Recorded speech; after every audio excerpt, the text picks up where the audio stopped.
वह चरित्र कभी बदल नहीं सकता। उत्तर प्रदेश में भारतीय जनता पार्टी की लहर चल रही है।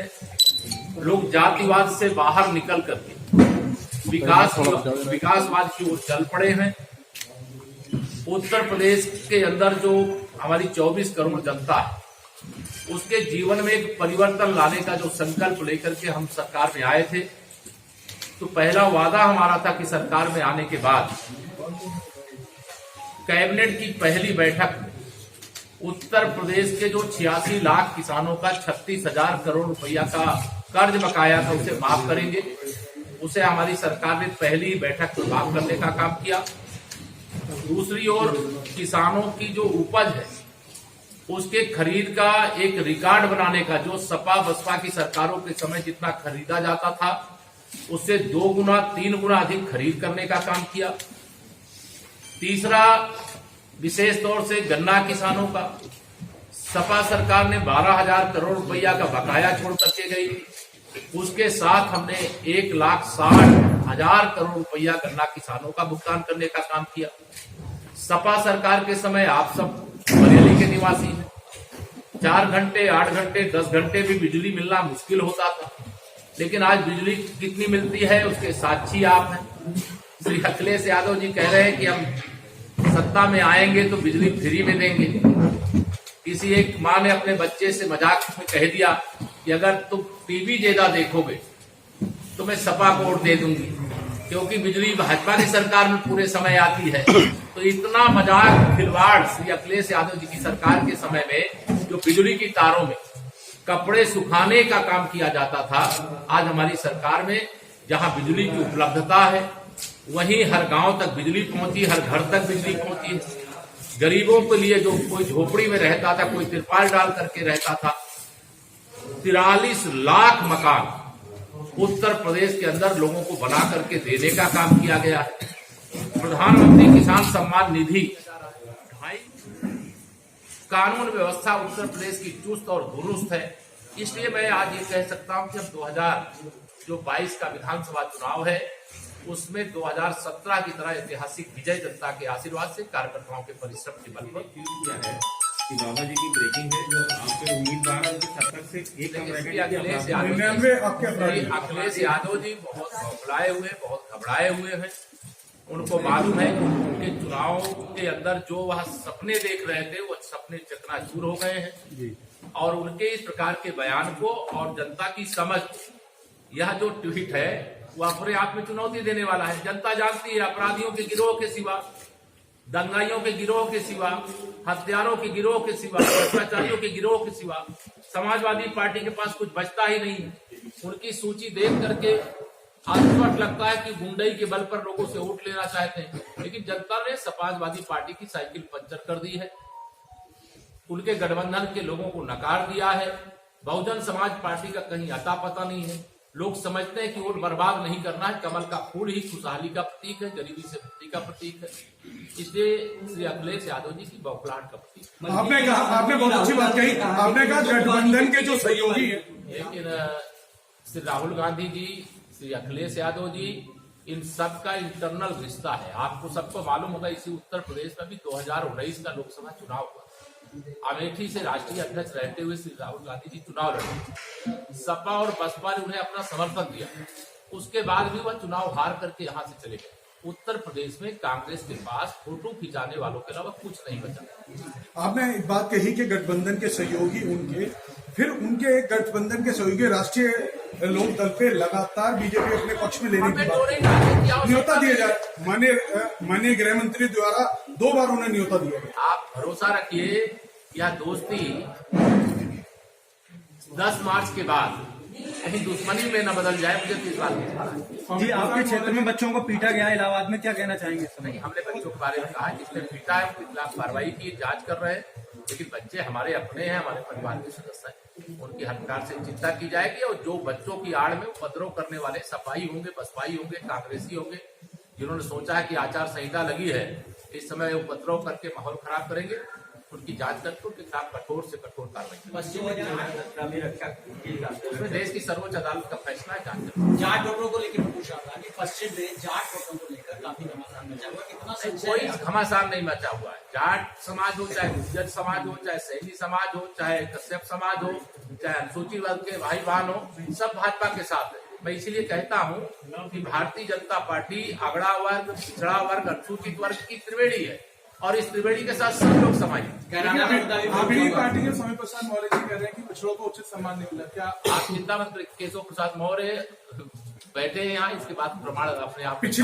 पिछली बार चुनाव आपके नेतृत्व में आपके चेहरे पे लड़ा गया, दुर्भाग्य से आप उस स्थान पे नहीं कोई पहुंच दुर्भाग्य पाए। नहीं है, सौभाग्य है कि योगी आदित्यनाथ जी जैसा साहसी और हमारे बहुत प्रभावी मुख्यमंत्री मिले, जिन्होंने उत्तर प्रदेश की परिस्थितियों में इतना सुधार लाया और हम सब 5 साल से साथ काम कर रहे हैं। और जो विपक्ष खोजता है, मेरे आप सब पत्रकार मित्र खोजते हैं, उसमें कोई सच्चाई नहीं। हम और योगी जी ने अपनी स्थिति स्पष्ट कर दी कि वो तो सीएम बनेंगे अभी कल के एक प्रोग्राम में। आपका क्या स्थान होगा? मैं स्थान मैं अपना तय करूंगा। उन्होंने अपना कर लिया ना, तो मैंने कहा शायद मेरे आदरणीय योगी जी मुख्यमंत्री हैं, उन्होंने शानदार ढंग से अपने मुख्यमंत्री के रूप में 5 साल का कार्यकाल, आप पत्रकार मित्र भी खुश हैं, जनता भी खुश है, तो सब लोग खुश हैं, तो उसमें सवाल उठाने का सवाल किशन जी ये कहा जाए पश्चिम को वो तो संसदीय बोर्ड देगा, केशव प्रसाद नहीं देगा। जो टिकट दिया जाएगा वो लड़ने के लिए आएगा।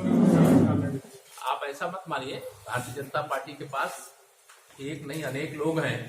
कौन श्री अखिलेश यादव जी को हराएगा उसकी समीक्षा कर।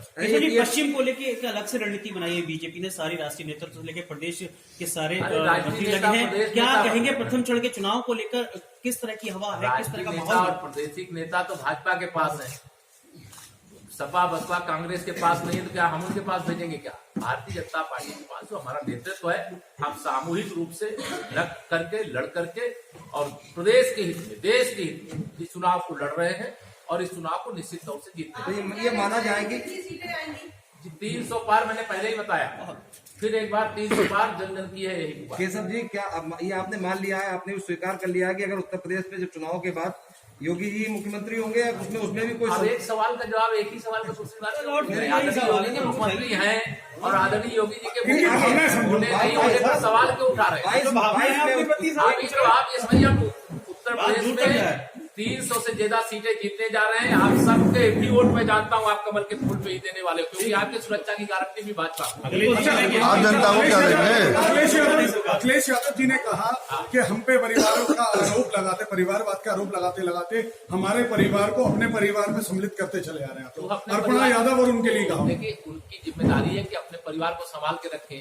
भारतीय जनता पार्टी कोई अच्छी सोच, संस्कार और विचार का व्यक्ति, चाहे वो सपा में हो, बसपा में हो, कांग्रेस में हो, हमारे यहाँ हमारी विचारधारा को स्वीकार करता है, हमारे कार्यों को अच्छा देखता है, हमारे नेतृत्व को अच्छा देखता है, वो आना चाहता है। हमें लगता है इनको लेने से भाजपा को कोई नुकसान नहीं, तो हम ऐसे लोग लिए हैं, लेके आगे भी लेंगे। अयोध्या और काशी के मामले में मथुरा की चर्चा हर जगह पे है। अयोध्या, काशी, मथुरा उत्तर प्रदेश में है और उत्तर प्रदेश के सभी तीर्थ स्थलों का हम व्यापक विकास कर रहे हैं। श्री अखिलेश यादव में दम हो तो अपने गठबंधन के बल पर रोक ले। मथुरा में जीतेंगे, मथुरा में मंदिर फिर बनेगा क्या? मथुरा में तो मंदिर बना हुआ है, भगवान कहना बाकी है। जो विवादित परिसर कोर्ट के समझ है, उसका कोई विवाद नहीं हम लोग करते। जो बाबा विश्वनाथ जी का धाम भी काशी में बनकर के तैयार हुआ है, विवादित परिसर को छोड़कर बाकी विकास करना हमारी जिम्मेदारी है, हमारा कर्तव्य है, इसको हम निभा रहे हैं और निभाएंगे। अखिलेश जी कह रहे हैं 300 से पार हम जाएंगे, आप भी कह रहे हैं अखिलेश जी, श्री अखिलेश जी का आप सब मेरे पत्रकार दोस्तों, उनका 2014 जब मुख्यमंत्री थे उनका बयान देखिए, कितने लोकसभा सीटें जीतने का दावा कर रहे थे। 2017 में जब मुख्यमंत्री कितनी जीतने का दावा कर रहे थे, जब कोई नहीं रास्ता निकला तो सांपनाथ, नागनाथ, नेवलानाथ। 2019 में सब एक हो गए, सपा बसपा कांग्रेस सब एक हो गए। रोक पाए क्या बीजेपी? 64 सांसद हमारे जीते, 51% वोट के साथ। फिर माननीय नरेंद्र मोदी जी देश के प्रधानमंत्री हैं, रामलला का भव्य मंदिर बन रहा है, धारा 370 खत्म हो गई, ये विश्वास विकास के पथ पर आगे बढ़ रहा है। ये विश्वास भी उनका आप ही की वजह से आ रहा है। वो कहते हैं आप 47 से 325 पहुंच गए, तो मैं भी 47 से 350 पहुंच किसी प्रेस में मिले तो उनसे जरूर कहिए, वो अपनी 47 अगर बचा लेंगे, मैं मानूंगा कि वो अच्छे। नहीं तो अभी उनसे ये पूछिएगा कि कितने दिन 5 साल के कार्यकाल जो बीता विपक्ष में रहे, विपक्ष के नाते वह 5 साल में कितने दिन देश में रहे, कितने दिन विदेश में रहे, कितने दिन कोरोना से पीड़ित लोगों की सेवा में लगाए और कितने घंटे लगाए। दिन तो बहुत ज्यादा होता है, घंटे लगाए जिस दिन से चुनाव हुआ उस दिन से आप अखिलेश जी को देख रहे हो, दिखा रहे हो। जिस दिन से चुनाव लगा रहे हैं, बहन मायावती जी की प्रेस आप लेकर के उसको छाप रहे हो, दिखा रहे हो।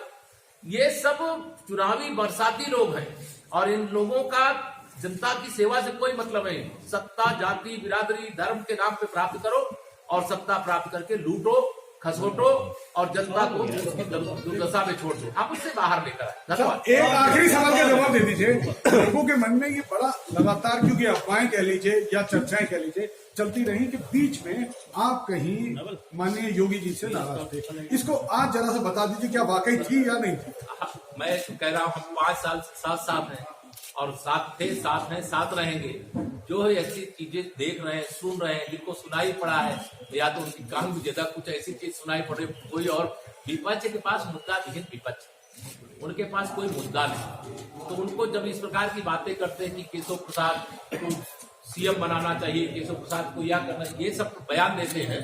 मैं श्री अखिलेश यादव जी से पूछना चाहता हूँ कि 2012 से 2017 जब उनकी पार्टी बहुमत में, तो क्या किसी पिछड़े वर्ग के किसी को भी उन्होंने डिप्टी सीएम बनाया था? क्या नहीं बनाया? देश प्रदेश के मुख्यमंत्री और देश के बहुत बड़े नेता के रूप में जिन्होंने सेवा दी, ऐसे बाबूजी श्री कल्याण सिंह जी का निधन हो गया। श्री अखिलेश यादव जी बताया कि उस बाबूजी को श्रद्धांजलि देने क्यों नहीं गए।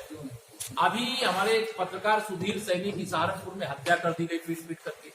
कल अखिलेश जी के गुंडों ने गाजियाबाद में पत्रकारों को पीटा और पीटा। तो यह सब जो घटनाएं हो रही इसमें क्यों मौन साधते हैं? इस सवाल को उनको जवाब देना पड़ेगा। इसीलिए उनके पास ना अगड़ा है, ना पिछड़ा है, ना अनुसूचित है। वो सब भाजपा के साथ थे, भाजपा के साथ है, भाजपा के साथ रहेंगे। सबका साथ, सबका विकास, सबको सम्मान, सबको स्थान, सामाजिक समीकरण का गुलदस्ता भाजपा के पास, गुंडों, अपराधियों, दंगाइयों, माफियाओं, भ्रष्टाचारियों के समीकरण का गुलदस्ता